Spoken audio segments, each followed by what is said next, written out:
ही काही लोकसभेची किंवा विधानसभेची निवडणूक नाही।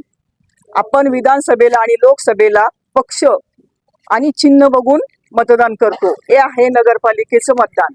इथं व्यक्तिशः मतदान दिले जाते।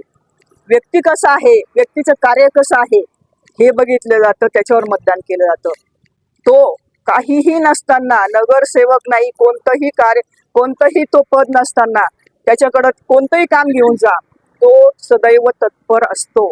त्याने आत्ताच आमच्या भाजी मंडईमध्ये लाईटची डीपीचं नवीन काम केलंय आणि ई टॉयलेटचं काम करत आहे। मुन्ना शेठ असा आहे, तो मुन्ना शेठ म्हणू की मुन्ना काय म्हणू त्याला मला माहित नाहीये। त्याचं कार्य त्याच्यावर अवलंबून आहे। त्याला हात मारता क्षणी सदैव तत्पर असणारा आमचा मुन्ना भाई। मुन्ना भाऊंचं एवढं कार्य चांगलं आहे। ते पदावर नसताना सुद्धा त्यांनी भाजी मार्केटचा सगळा प्रश्न मार्गी लावलेला आहे।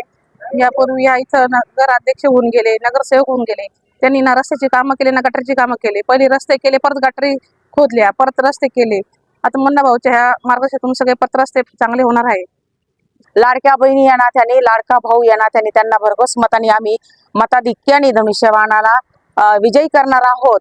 आणि त्या पाठीमागील श्रेय असे आहे की आपले लाडके आमदार, संगमनेर तालुक्याचे दमदार आमदार, त्यांना आशीर्वाद आहे। तसेच आपल्या अहिल्यानगरचे पालकत्व स्वीकारले जलसंपदा अथवा पालकमंत्री राधाकृष्ण विखे पाटील आणि आपले मुख्यमंत्री उपमुख्यमंत्री एकनाथजी शिंदे साहेब, त्यांच्या माध्यमातून ज्या काही योजना या संगमनेर तालुक्यामध्ये आलेल्या आहे आणि त्या तालुक्यामध्ये आलेल्या योजना राबवण्यासाठी आपल्याला तरुण तडफदार असं उमेदवार पाहिजे आणि तो उमेदवार निवडून देण्याची संधी आज गणेशनगर प्रभागातील सर्व महिलांनी ठरवलेलं आहे की तरुण आणि सर्वसामान्य यासाठी म्हणते की आपण जेव्हा रस्त्यावर भेटू, घरी भेटू, कुठे भेटू, पण आपण एकदम सरळ एकदम त्यांच्याशी बोलू शकतो की मुन्ना माझं हे काम आहे, मुन्ना माझं ते काम आहे।